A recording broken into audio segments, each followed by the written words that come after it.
서기관 중 한 사람이 그들이 변론하는 것을 듣고 예수께서 잘 대답하신 줄을 알고 나와 묻되 모든 계명 중에 첫째가 무엇이니이까? 첫째는 이것이니 이스라엘아 들으라.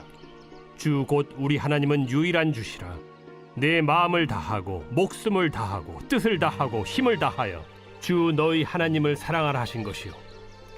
둘째는 이것이니 내 이웃을 네 자신과 같이 사랑하라 하신 것이라.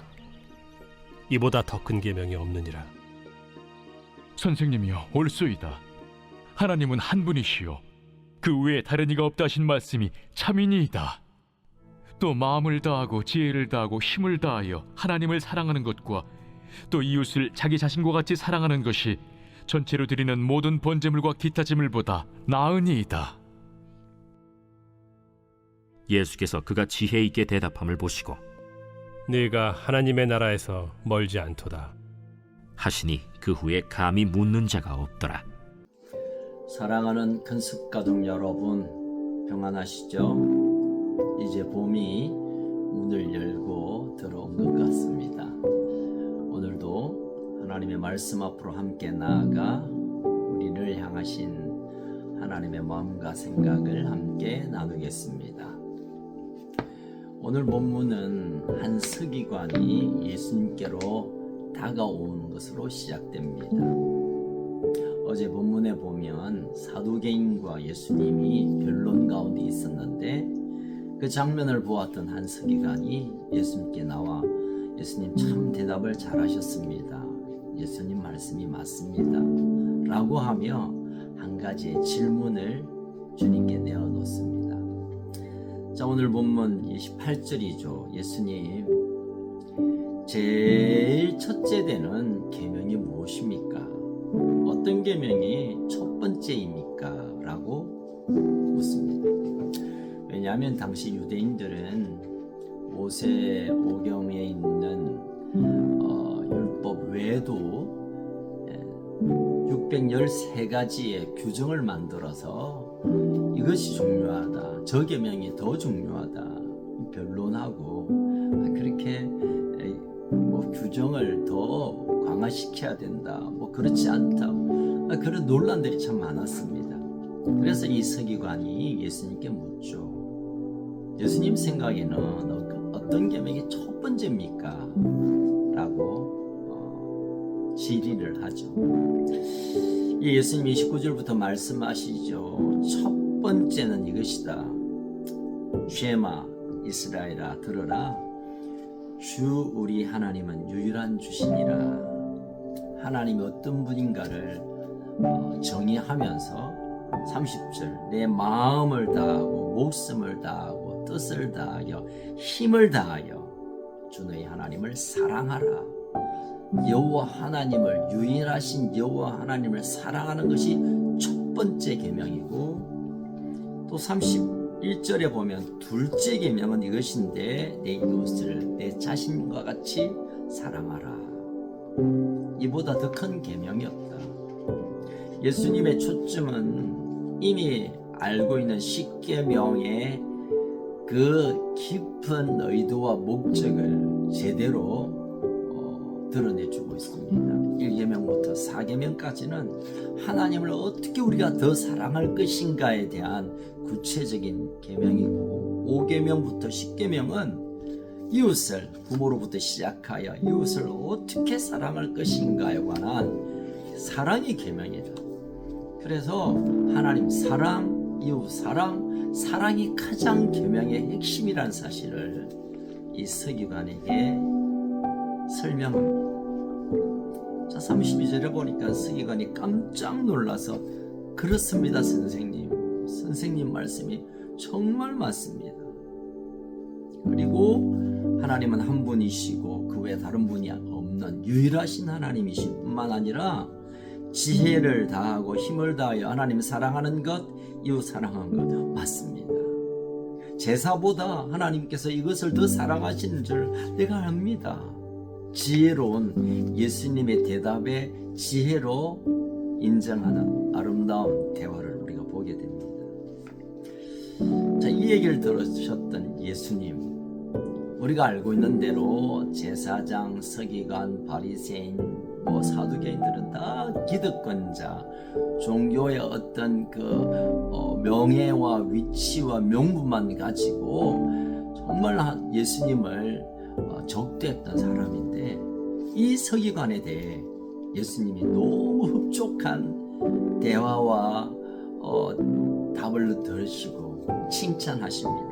34절 보니까 지혜 있게 이 서기관이 대답하는 걸 보시면서 네가 하나님 나라에서 멀지 않았다. 다시 말하면 하나님 나라에 제일 가까워 있는 사람이다. 칭찬 중에 칭찬이 아닌가, 그런 생각을 해봅니다.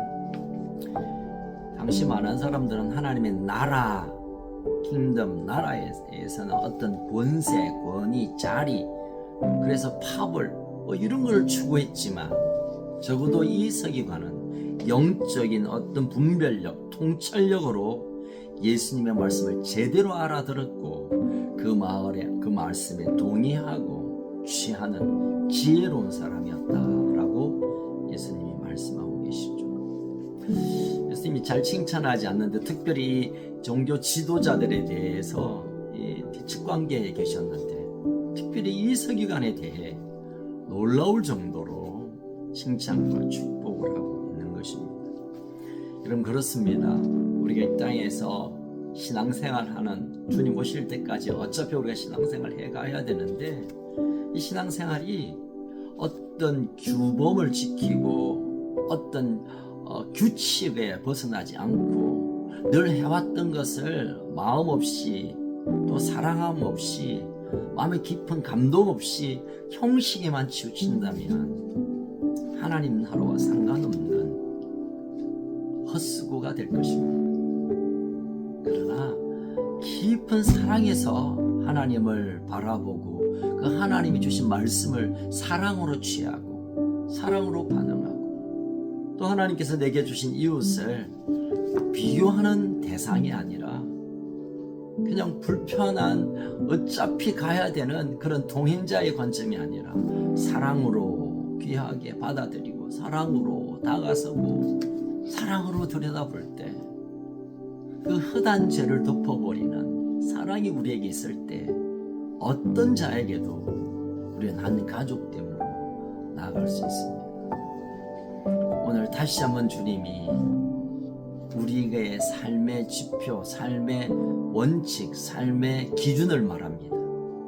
어떤 말씀을 지키고 주일을 성수하고 성경을 읽고 암송하고 기도를 몇 시간을 하고 전도를 하고 11조를 내고 뭘 잔뜩 하는 것 정말 귀한 것입니다. 그러나 그 모든 것 가운데 하나님을 정말 사랑함으로 이 일을 하지 않고 이웃을 사랑함으로 섬기지 않는 것은 아무미 없는 껍데기에 불과한 것이고, 우리가 많이하지 못해도, 위대하게 하지 못해도, 멋지게 하지 못해도 깊은 사랑 가운데 한 자락에 찬양을 드리고 한 호흡에 기도를 드리고 조그만하지만 내 사랑을 담아 나눌 때, 그게 하나님 나라가 임하는 놀라운 일들이 일어나게 될 것입니다. 오늘도 우리의 삶의 걸음에서 하나님 나라로 한 걸음 한 걸음 다가가는 복된 한 날 되시기를 축복합니다.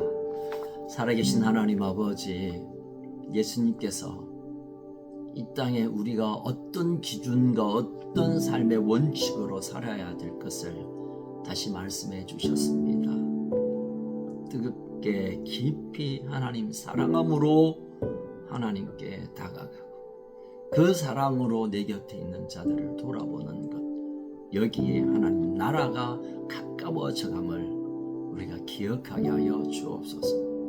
오늘 드려지는 이 기도가 주님 사랑 때문에 우리의 마음이 쏟아지게 하시고, 한 자락의 찬양을 부를 때 주님 사랑 때문에 감격하는 찬양 되게 하시고, 주님 그 사랑으로 흘려보내어서 내가 만나는 사람에게 나의 사랑이 아니라 주님의 사랑이 흘러가는 놀라운 일들이 일어나서 우리가 거하는 이 땅에 하나님 나라의 기쁨과 영광을 경험하게 하여 주옵소서. 오늘도 우리를 붙들어 붙드시고 동행해 주실 예수 그리스도 이름으로 기도하옵나이다.